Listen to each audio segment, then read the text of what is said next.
Greetings, it is I, Kachi Zamolochkova, your favorite arbiter of art, culture, and taste. I am nothing if not a bon vivant spreading my joie de vivre to those with discerning aesthetic palates and a deep appreciation for composition and color. If you know me at all, you know how much I love staying at home. In fact, there are times when lies and subterfuge are necessary to get me out of my house. And do you know why people have to go to such great lengths to extract me from my domicile? It's because I worked with an interior designer to bring my uniquely beautiful visions to life. Do you dream about transforming your own space but aren't sure how to pull it all together? Or maybe your Pinterest board has you feeling overwhelmed? Well, if that's the case, you need to check out Cola Studios' virtual interior design service. They'll help you get unstuck and transform your home one room at a time. At Cola Studios, they're offering an accessible and affordable alternative to a traditional interior designer. The virtual interior design service allows you to bring your dream space to life from anywhere without the higher cost of full-service interior design. Here's how it works. They'll provide detailed floor plans, stylish mood boards, and a shopping list with links to everything you'll need to move forward confidently and implement the design at your own pace. Are you ready to see if Cola Studios' virtual interior design service is right for you? You can book a complimentary intro call to meet the team, learn about their services, and discuss your project goals. Plus, you can download their free investment guide to learn about pricing from their website. Just go to colastudios.com, that's COLASTUDIOS.com, and don't forget to follow them on Instagram at Cola Studios for design news and tons of inspiration. Again, that's colastudios.com. This episode is brought to you by Walmart. Attention fashion lovers. The Walmart Style Tour is traveling across America with a mobile pop-up showcasing the latest women's fashion trends to discover, try, and love this fall. Meet one-on-one with professional stylists for personalized tips and get a personal color analysis. Plus, enjoy free giveaways like engraved lipstick and denim totes while supplies last. Visit WalmartStyleTour.com to find a tour stop near you and find all the things you love today. Most tax pros leave a message.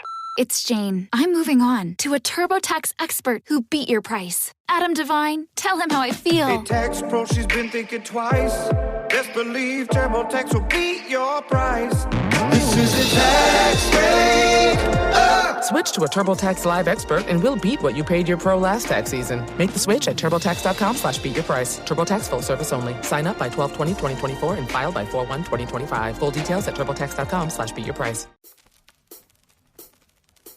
Ladies and gentlemen, boys and girls, and those who don't identify as either, you are listening to Ratchet and Respectable from South Africa.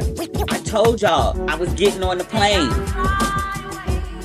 I know I said that at least 2 or 3 times before this, but I told you I was actually getting on the plane this time. I know I said that too, but I actually got on the plane. That's the important part. I'm back in Cape Town. I'm back in my favorite building, just in a different apartment. I've already started gallivanting. I left Saturday night. It took 15 hours to get here. It was an ungood plane ride. But I landed in South Africa on Sunday. I hit up one of my homies and I was like, I'm here. And so she was like, what are we doing? Let's get a welcome drink. Man, ended up going to this really cute seaside restaurant. Seaside, Oceanside. I guess it's the ocean. That's not the point. It was dark. I got there late, so I missed sunset. But I was there on time for copious bottles of bubbles. South Africans and their bubbles, champagne. They call it bubbles. I've missed you. I've missed you so. Between that and the fried calamari, it's just, they do it so well here. My social life is shaping up nicely. I've got a braid appointment tomorrow. I've got a wine farm visit on Thursday. I have some friends in town from the States next week. I think I'm going to go see some whales this weekend. I'm waiting on one more detail to come together. I've been talking about these whales forever and a day. It's supposed to be warm this weekend. It's not so warm right now. But I want to see the whales on a warm day. This is like the final month to see the whales. They just had a whale watching festival last weekend. A bunch of whales. I want to go on a boat to see the whales, but I was also told that you can just like walk along. There's an 11-kilometer cliff walk in this restaurant that's really famous. I've been there years and years and years ago. It was off season for the whales. But I was told that like while you're eating dinner, like the whales will just like swim up into the cove and like do fun whale things. And I was like, what? We about to find out. Oh, just a bit of housekeeping. I'm going to take a little podcast break. It's not the optimal time, but it must be done. I'm going to take a podcast hiatus from October 18th, that's the Friday, until October 31st. So 2 weeks, 4 episodes, but back in time for the American election. Hell or high water, I will not be recording an episode during that time. I need to take care of some things. So just a heads up. I'll give you reminders in the upcoming episodes because I know sometimes folks lose it when I go on vacay, but this is a necessary reprieve.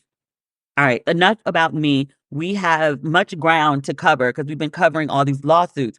And that man, Mark Robinson, down in North Carolina, who was fantasizing about his wife's, I hope it was a fantasy, about his wife's sister in the comment section of porn sites. I don't think watching porn makes you a pervert because, like, everybody watches porn. It's one of the biggest industries in the world and it drives technology. It is what it is. Join in the comments section. Yeah, you're not quite right. I guess because we just brought up his name, we probably should mention the story. This is not under good Black news, though. He was taken to the hospital last week with second-degree burns. I said it was his wife or his wife's sister. I just knew somebody had threw hot grits on him. As it would turn out, that's not the case yet. He was at a campaign event, I want to say for like one of those big trucks. I'm pulling this up on CNN. It said he burned his hand on a big rig he was riding at the Mayberry Truck Show and Parade. He said, quote, I was getting out of the truck and several of my fans and supporters were coming around the truck. I was trying to get out without running into them. And doggone if I didn't lay my hand on that tailpipe, the exhaust pipe. He was telling people this, and then he raised his bandaged hand. He said, quote, I am fine. It's just a minor second-degree burn, and it is just fine. No grits involved whatsoever. That's what you're telling me? Okay. I'm being an ass, but I'm glad nothing happened to the man. Like, I think he's an ass. I think he don't like Black people. I think he probably deserved to burn in hell for talking about his wife's sister like that in the comment section of the porn sites, and also registering to the porn sites with his own email and never erasing any of this despite running for political office. But I don't want him to burn up in real life. I don't wish the man any harm. I want him to continue on to exist so I can cackle about his dumb shit for another day.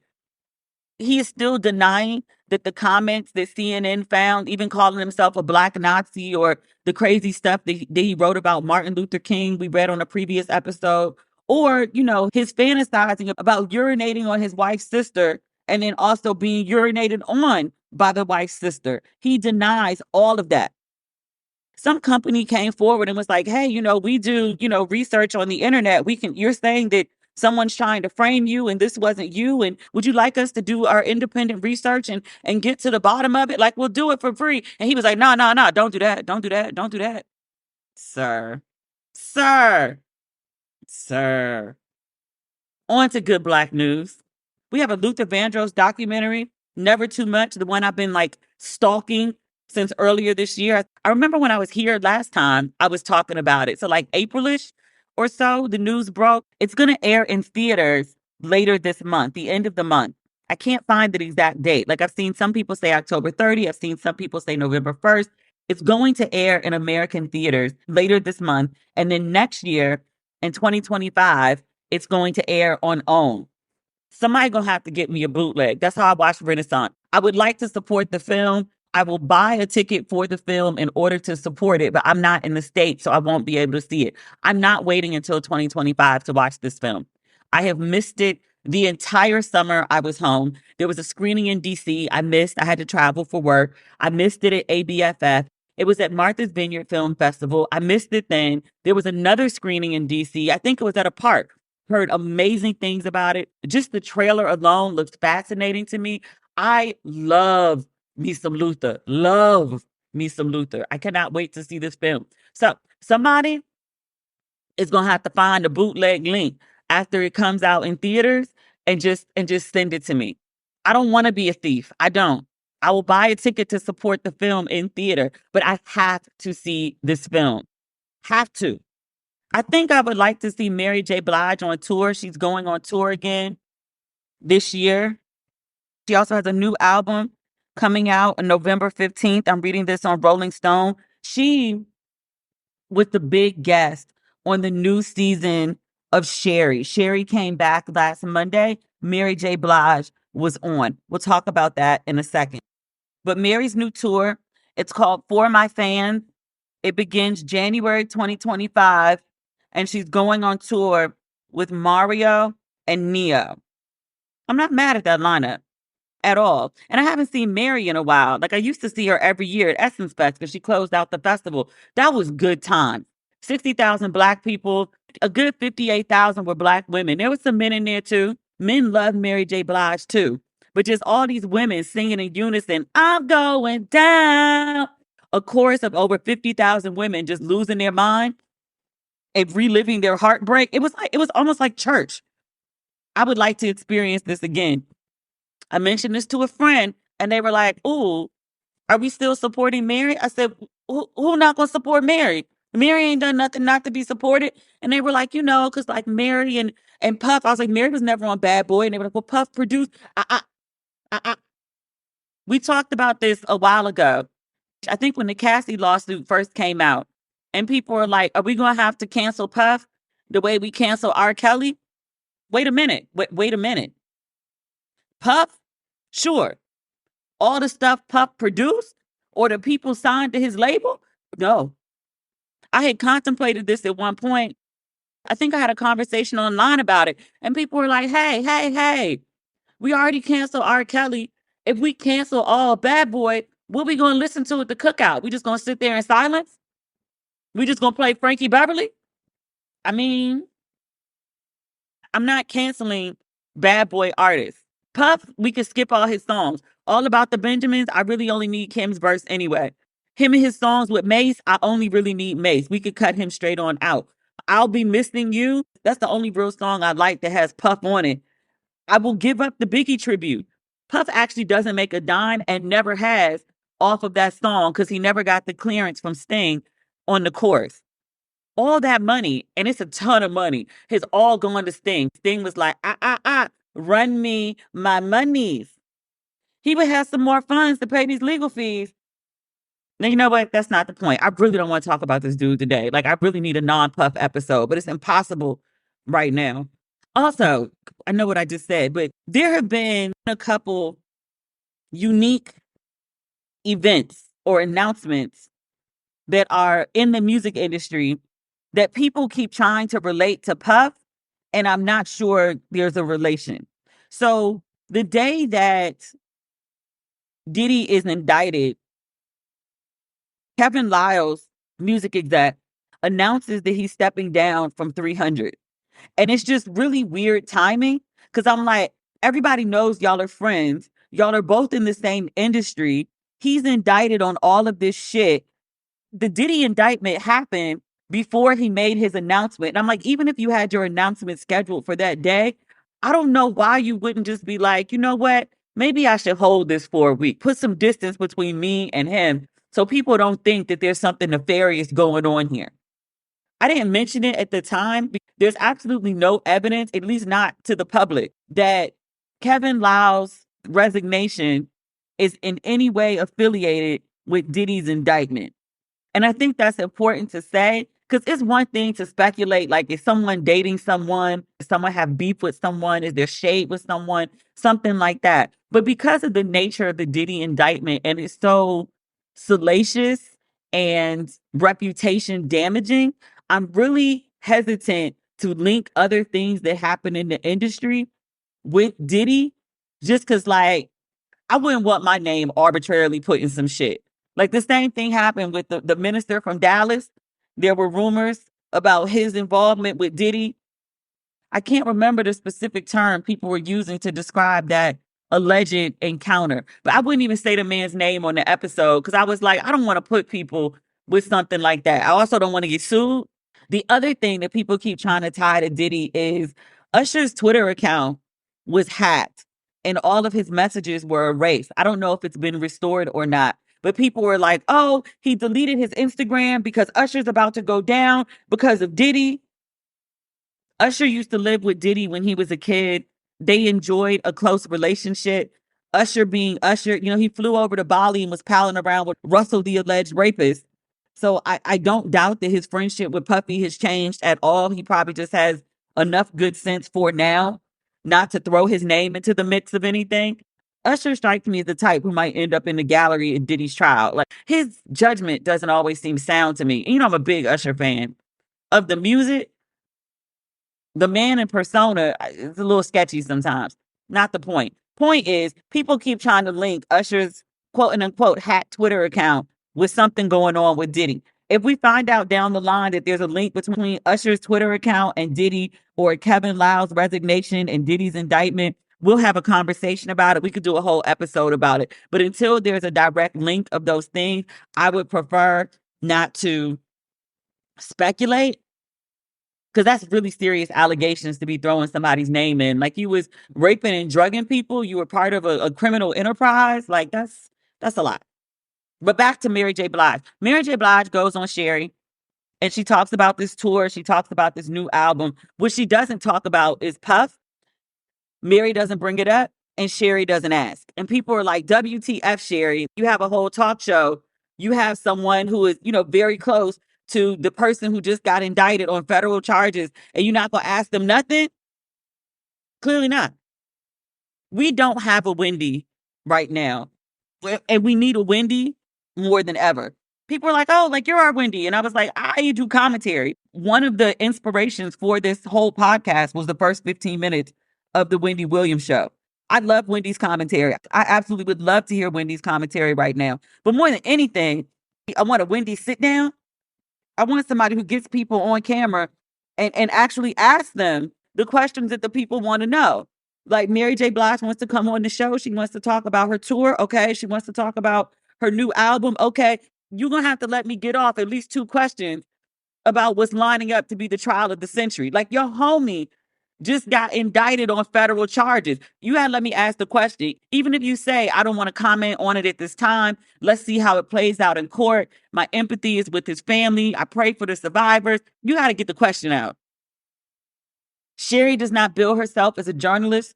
Sherry bills herself as, she's a talk show host, but Sherry is first and foremost a comedian. She's also an actress. Sherry doesn't do controversy. One of the reasons her show is so popular, I know there's a place for people who are just, happy, not too controversial, keep things light, keep things breezy. It's what daytime TV is supposed to be. Wendy was actually the anomaly. I wish she would have asked. We need somebody who would ask. The people want to know. People are like, why don't you do it? I'm overseas. Going online without ExpressVPN is like getting undressed with your window curtains wide open. Even if you think you have nothing to hide, why give random creeps a chance to invade your privacy? Because all your traffic flows through their servers, internet service providers, including mobile network providers, know every single website you visit. And in the US, ISPs are legally allowed to sell that information to advertisers. ExpressVPN reroutes 100% of your traffic through secure encrypted servers so your ISP can't see your browsing history. I've been using ExpressVPN forever. I love that it hides my IP address, making it extremely difficult for third parties to track my online activity. And it's easy to use. Fire up the app and click one button to get protected. And my favorite, it works on all devices. I have it on my phone, my laptop, my tablet, and more. I love that I can stay private even on the go. Protect your online privacy today by using expressvpn.com/ratchet. That's expressvpn.com/ratchet. And you can get an extra 3 months free. expressvpn.com/ratchet. Everyone's favorite is back. Keke Palmer's podcast is back, and it's too good. She has questions for days, and now she's diving into the brains of entertainment's best and brightest to get some answers. From Snoop Dogg to Jordan Peele to Quinta Brunson to John Stamos to Amy Poehler, Keke is getting to the bottom of the burning topics that keep us up at night.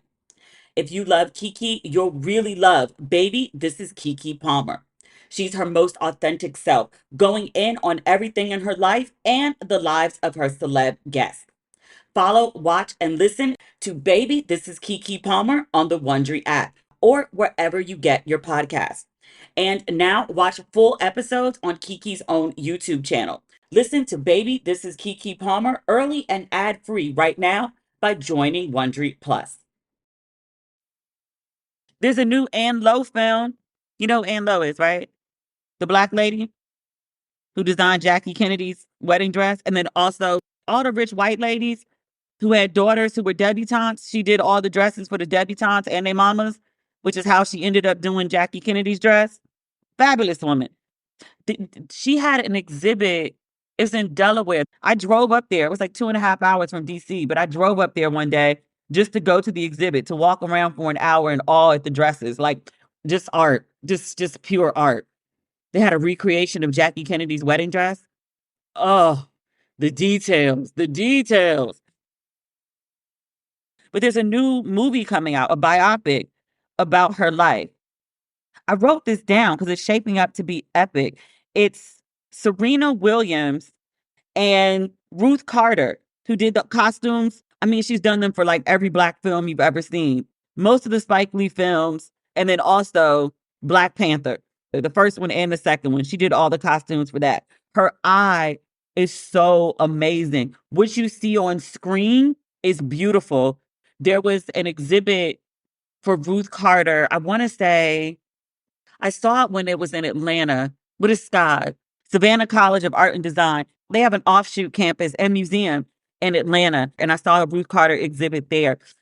In person, the designs for those Black Panther costumes, I mean, for all the stuff she creates, are so much more detailed and so much more intricate than you even realize watching it on screen. Just like the fabric, the buttons or the stitching, like it's just, I'm not a big fashion person, but just like the construction of like this art, so amazing. But she and Serena Williams are executive producing this film on Ann Lowe, which I am so excited about. I'm reading this on Women's Wear Daily. The film is called The Dress. It's about Lowe's experience creating the wedding dress of Jackie Kennedy, 1953. If I recall, something happened to the dress the week of. There's some backstory with the dress, and Ann Lowe had to recreate it at the last minute to get it to Jackie Kennedy. I learned that when I went to the exhibit. So it's a really big story behind the dress. But the film is based on a book, historical fiction, but a book nonetheless, called By Her Own Design, that was based on Ann Lowe.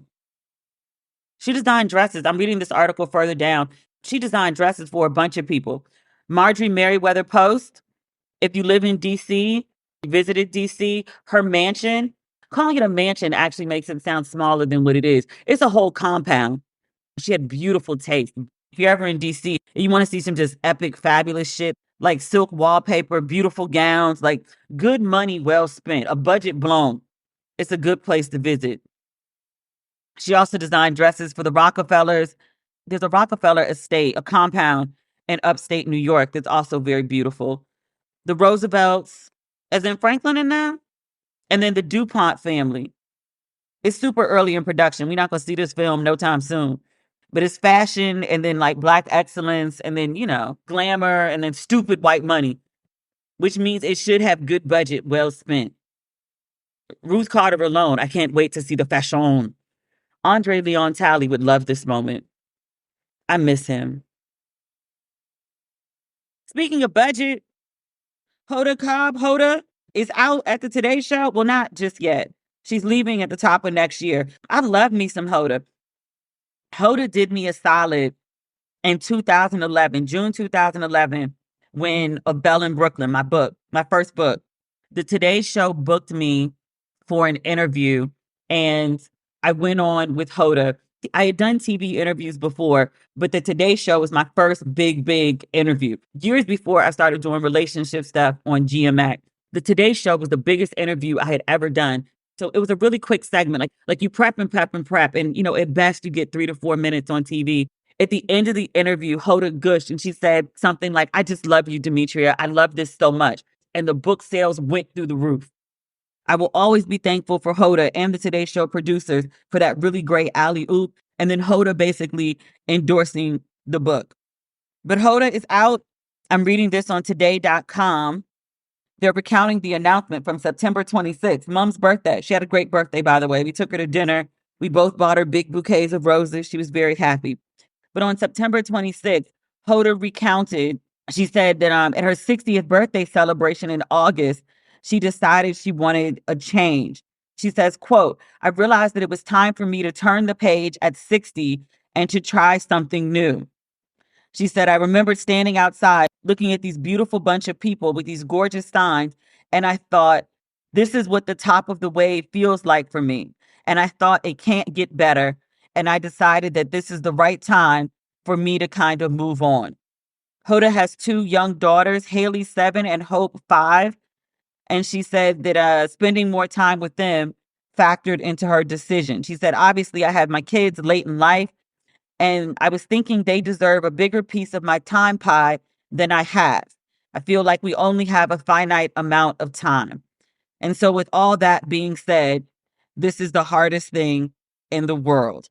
Later in the article, they note that Hoda has been part of the NBC quote and unquote fabric for nearly 3 decades, after previously working at Dateline and as a co-host on the 4th Hour of Today. Oh, Hoda. All right, so this is the Today Show official spiel. I wanted to spend more time with family. I had this decision at my 60th birthday. I'm reading this on therap.com. The headline is, Hoda Cobb decided to exit today after NBC proposed cut to her $20 million salary.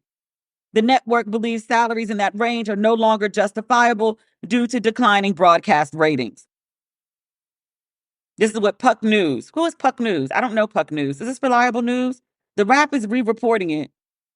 Yo, if Hoda never works again, she'll be fine. I do think that we have not seen the last of Hoda. She'll pop up somewhere. She might pop up with a podcast like everybody else. That's no hate. That's no shade. There's good money in podcasting. I'm not mad at it. I'm actually reading this on Puck now. It says, in the subgenre of Today Farewells, this was about as genuinely harmonious and well-composed an exit as the network suits could have expected. A far cry from the infamously awkward Ann Curry departure, obviously, to say nothing about the Matt Lauer cancellation that preceded Hoda's own ascension to the chair. Oh dear. I wish Hoda all the best. Nothing but the best. Not goodbye. See you soon. As a winner of Apple Podcast Show of the Year award, Code Switch is the sort of show that handles race and identity like you've never heard before. Regardless of what color you are, Code Switch knows that identity is a part of every story. I've been listening to Code Switch for years now. It's one of my go-tos. When so much of the world talks about race in ways that feel either preachy or alienating, Code Switch is interested in how race and identity shape your world in real and confusing and sometimes funny ways.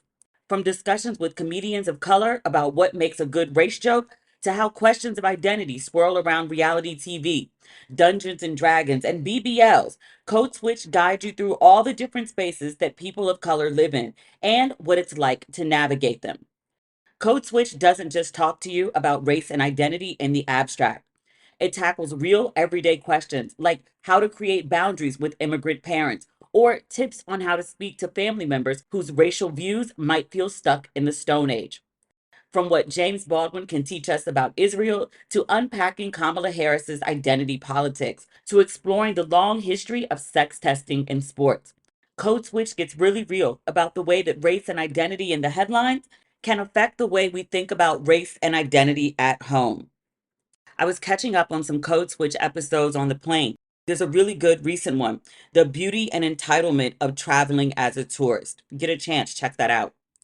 Every new episode of Code Switch feels like a love letter to the ways that race and identity are always connected, and how your life, no matter who you are, is made richer by thinking through them. Listen now to Code Switch from NPR, wherever you get your podcasts. Greetings, it is I, Keke Palmer, your favorite arbiter of art, culture, and taste. I am nothing if not a bon vivant, spreading my joie de vivre to those with discerning aesthetic palates and a deep appreciation for composition and color. If you know me at all, you know how much I love staying at home. In fact, there are times when lies and subterfuge are necessary to get me out of my house. And do you know why people have to go to such great lengths to extract me from my domicile? It's because I worked with an interior designer to bring my uniquely beautiful visions to life. Do you dream about transforming your own space but aren't sure how to pull it all together? Or maybe your Pinterest board has you feeling overwhelmed? Well, if that's the case, you need to check out Cola Studios' virtual interior design service. They'll help you get unstuck and transform your home one room at a time. At Cola Studios, they're offering an accessible and affordable alternative to a traditional interior designer. The virtual interior design service allows you to bring your dream space to life from anywhere without the higher cost of full-service interior design. Here's how it works. They'll provide detailed floor plans, stylish mood boards, and a shopping list with links to everything you'll need to move forward confidently and implement the design at your own pace. Are you ready to see if Cola Studios' virtual interior design service is right for you? You can book a complimentary intro call to meet the team, learn about their services, and discuss your project goals. Plus, you can download their free investment guide to learn about pricing from their website. Just go to colastudios.com, that's COLASTUDIOS.com, and don't forget to follow them on Instagram at Cola Studios for design news and tons of inspiration. Again, that's colastudios.com. What else do we have on this list? Oh, our friend Damian Williams. Damian, Day-Day. The U.S. attorney who's prosecuting both Diddy and the mayor of New York, Eric Adams, at the same damn time. I was like, you don't want no sleep. You want all the smoke. Day-Day had a write-up in the New York Times. He's fancy black, y'all. Fancy black. He one of them Martha's Vineyard Negroes. They never should have let me on that island. The New York Times did a profile on him. It says, what to know about Damian Williams, the man prosecuting Eric Adams. They didn't even put Diddy's name in the headline. I was like, that's when we all met him. We didn't meet him last week. We met him the week before when he did the Diddy indictment. They want to focus on the mayor. I guess because it's the New York Times, but I'm like, Diddy's from Harlem. Diddy is very much affiliated with New York City. He got the key to the city. And they took it back. He got the key to the city from Eric Adams. The man who got the key and the man who gave the key both got indicted by the same person a year after the key was given. Shameful.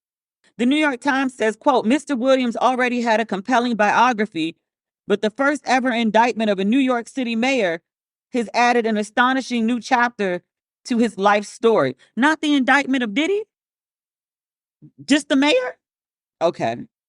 They have the pictures of the two middle-aged white men who wrote this story.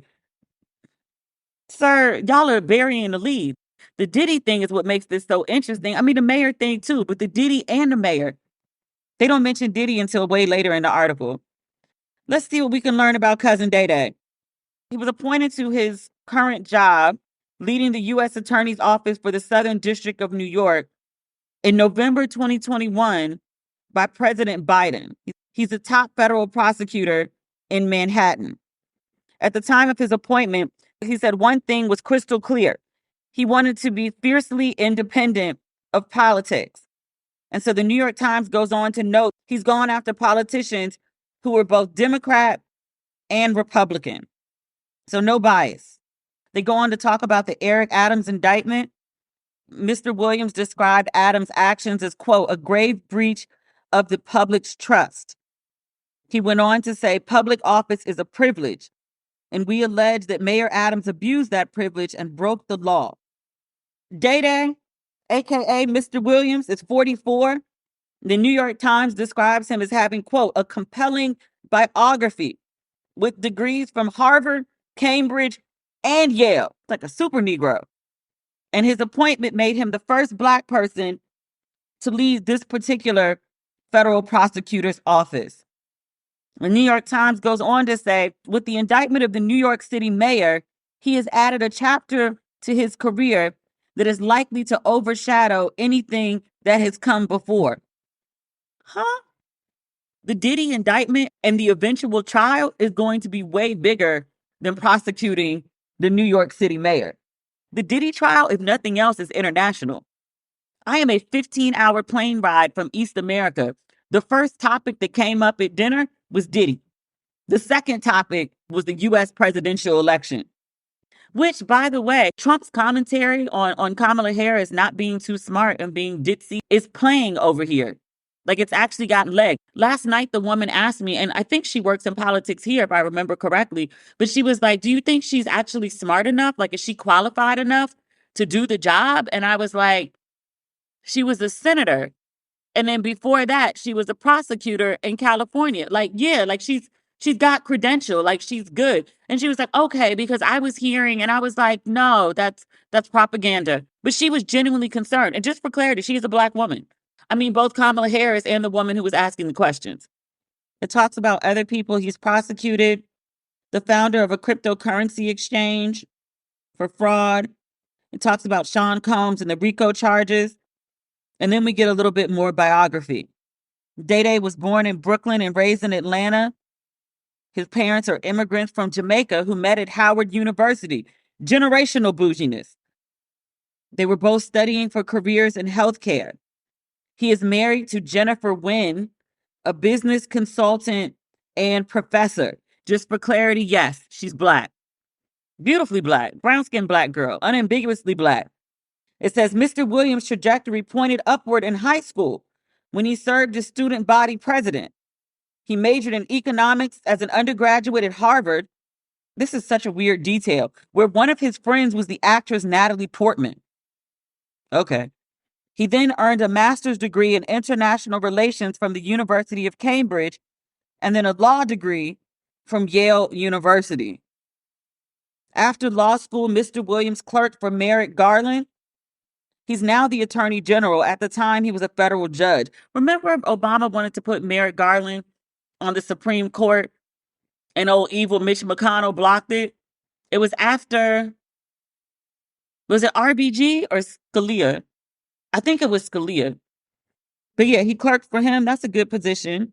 Okay, then he goes on to talk about some other political folks that he went after. And then we're wrapping it up. It says, Mr. Williams at the news conference on Thursday. This was the one for Adams. He emphasized that his office remained committed to, quote, rooting out corruption without fear or favor and without regard to partisan politics. We are not focused on the right or the left, he said. We are focused only on right and wrong. Let me scroll back up real quick because there was a link to Jennifer Wynn, his wife. Let me click the link. Okay, she's a clinical associate professor at my alma mater, NYU, Stern, B School. Okay, hey Jennifer girl, hey Brown Jen. Do we have any more details on Jennifer? Jennifer Wynn is the founder of Wynn Strategies, a consultancy focused on organizational transformation, change leadership, and healing across sectors. She is the former director of education at the Obama Foundation, surprise, surprise, where she led a team to design in-person and digital learning for active citizenship, including communication skills like dialogue across difference. She has founded a middle school, served as a director of curriculum management, and developed courses for MBA students at NYU Stern.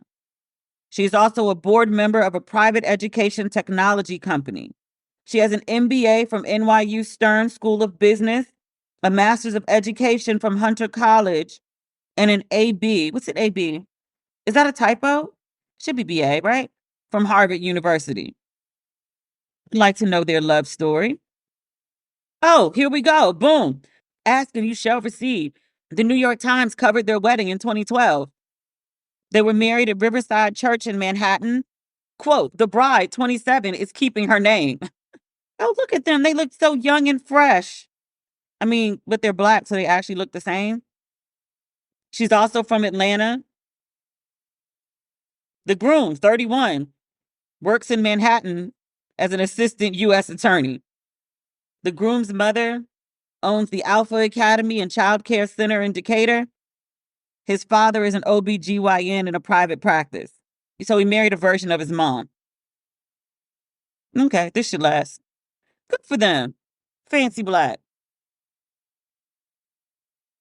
Also in good Black news, Judge Mathis, We talked about Judge Mathis when he was over talking to TMZ at the airport. He'd been having some marital troubles. His wife had filed for divorce on him after like 1,000,000 years of marriage. I'd like to report that things are doing better. Judge Mathis and his wife had a day out in Santa Monica with the grandchildren, two beautiful brown girls. But he and Miss Linda were outside at the park. They took a selfie together. Miss Linda is smiling with all of her teeth. Miss Linda looks very happy. There is some joy in the Mathis household. This is good. This is good. Because the judge, we caught up with him. The judge wasn't doing okay. He said he wasn't okay. He said he wanted to get his wife back. He talked about the things he'd been wrong. He was outside. He wasn't spending enough time with his wife. Clearly, quality time matters to Miss Linda. She had said as much. The judge wasn't listening. He did not hear. So Miss Linda had to make him feel. It seems that he is getting himself in order. This is just one photo. I hope the Judge Mathis is acting right, and then he will achieve his goal of keeping his wife. No one wins when the family feuds. I like this. I like this behavior. I like this smile on Miss Linda's face. I like that she's smiling with all of her teeth. May the judge continue to keep up the good work. I talked about him when he did bad. We're going to talk about him when it appears he's doing good. I hope that we are reading into this picture and we are reading the right things. I hope that things are going well in the Mathis household. If nothing else, I hope they had a pleasurable day, enjoyed one another, and enjoyed the grandchildren. Keep up the good work, Judge. I hope this ain't just, stunting for the gram. Hope you're doing the work. Do the work. Otherwise, you're going to have to cut the check. This episode is brought to you by Walmart. Attention fashion lovers. The Walmart Style Tour is traveling across America with a mobile pop-up showcasing the latest women's fashion trends to discover, try, and love this fall. Meet one-on-one with professional stylists for personalized tips and get a personal color analysis. Plus, enjoy free giveaways like engraved lipstick and denim totes while supplies last. Visit WalmartStyleTour.com to find a tour stop near you and find all the things you love today. We do have some bad Black news this week. Naomi Campbell was running a charity. The charity was investigated, and they said Naomi can't run a charity no more. At least not for, did they say 4 years, 7 years? They investigated a bunch of people running a charity, and they were like, no. Different people got different times that they were banned from being a charity trustee. I'm reading this on The Guardian. The Guardian is reliable news in the UK. It says there was a watchdog investigation that uncovered widespread evidence of financial misconduct at the poverty relief charity that Naomi Campbell founded. The charity is called Fashion for Relief, and the investigation found, quote, only a small fraction of the millions of pounds the charity raised from star-studded celebrity fashion events went to good causes. It says the supermodel was disqualified from being a trustee for 5 years. But reading further down, the charity inappropriately spent tens of thousands of pounds on luxury hotel rooms, flights, spa treatments, personal security, and cigarettes for Campbell. It found that over a 5-year period from 2016, Fashion for Relief raised just under 4 million pounds from a series of fashion shows, but paid only 389,000 pounds to partner charities once the cost of events and other expenses were accounted for. So less than 10%. The article continues. It says nearly 350,000 pounds were recovered from the charity by interim managers appointed by the commission and paid to the charity Save the Children and the Mayor's Fund for London, which reported Fashion for Relief to regulators 4 years ago after failing to receive promised payments from fundraising agreements. Oh dear. It says another trustee was banned from running the charity for 9 years, and then there was a third trustee who was banned for 4 years. The commission report revealed that the charity did not pay Save the Children 450,000 euros that was raised at a 2017 fundraising event. They paid some of the funds And the remaining money that they owed, they didn't pay until January 2023 after the interim managers took over. They owed the people £147,000. The commission concluded there had been serious misconduct, financial mismanagement, and poor governance at the charity since it was established in 2015.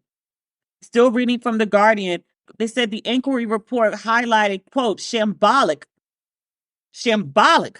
that's a good word, financial management, chaotic record keeping, including failure to keep evidence of invoices and receipts or formal minutes of meetings and decisions. The charity had no full-time staff, but referred administrative and accounting matters to outside advisors. It says the charity was charged £14,800 for a flight, taking an unnamed donor to a fundraising event in the south of France. It says while there, Campbell stayed in a £3,000 per night hotel room and ran up personal security costs of more than €4,000. I'm sorry, it was €3,000 a night. Slightly cheaper than pounds. Slightly. That's like 3,300 USD, 34, somewhere in there. Other expenses incurred to the charity by Campbell during that trip included just under €8,000 on spa treatments, room service, purchases of cigarettes, and hotel products. Campbell stayed at the hotel for 6 nights, of which only 2 were attributable to the charity event. Oh dear.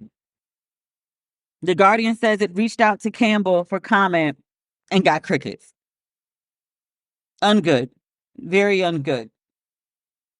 There's some other drama, but we're already running a little long and I'm jet lagged. Let's keep it 100. We have some other things we need to discuss in bad Black news. We'll save it for Friday's episode. Lauryn Hill is being sued by Praz. And then allegedly, Eric Adams' girlfriend ain't been going to work. She works for the Department of Education. They saying they ain't seen her since last Thanksgiving. I said, excuse me?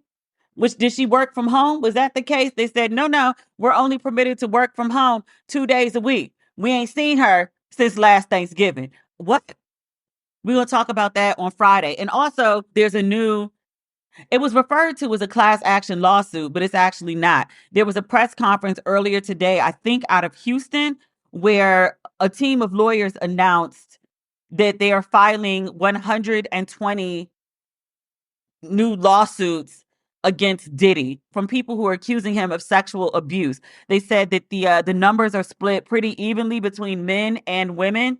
Around 25 of the people who have come forward say they were minors at the time of the interaction, including someone who says they were 9 years old when allegedly there was at least an incident of sexual abuse taking place. But we'll get into the other stuff on Friday and then whatever comes up after that. I'm so sick of talking about Diddy. I need a break. Hopefully we can talk about the VP debate. I think that's happening tonight in America. I can watch it on YouTube after it airs. I ain't staying up in the middle of the night to watch JD Vance act a fool on TV. I'm not. All right. That's the podcast. We'll talk on Friday. Okay. Bye.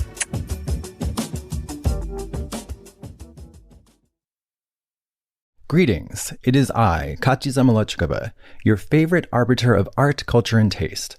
I am nothing if not a bon vivant, spreading my joie de vivre to those with discerning aesthetic palates and a deep appreciation for composition and color.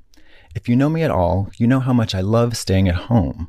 In fact, there are times when lies and subterfuge are necessary to get me out of my house.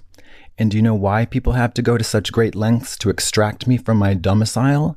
It's because I worked with an interior designer to bring my uniquely beautiful visions to life.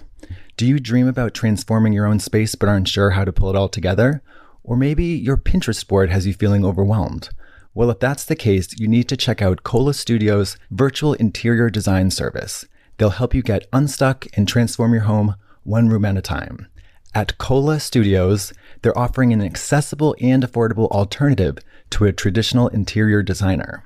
The virtual interior design service allows you to bring your dream space to life from anywhere without the higher cost of full-service interior design. Here's how it works. They'll provide detailed floor plans, stylish mood boards, and a shopping list with links to everything you'll need to move forward confidently and implement the design at your own pace. Are you ready to see if Kola Studio's virtual interior design service is right for you? You can book a complimentary intro call to meet the team, learn about their services, and discuss your project goals. Plus, you can download their free investment guide to learn about pricing from their website. Just go to kolastudios.com, that's KOLASTUDIOS.com, and don't forget to follow them on Instagram at Kola Studios for design news and tons of inspiration.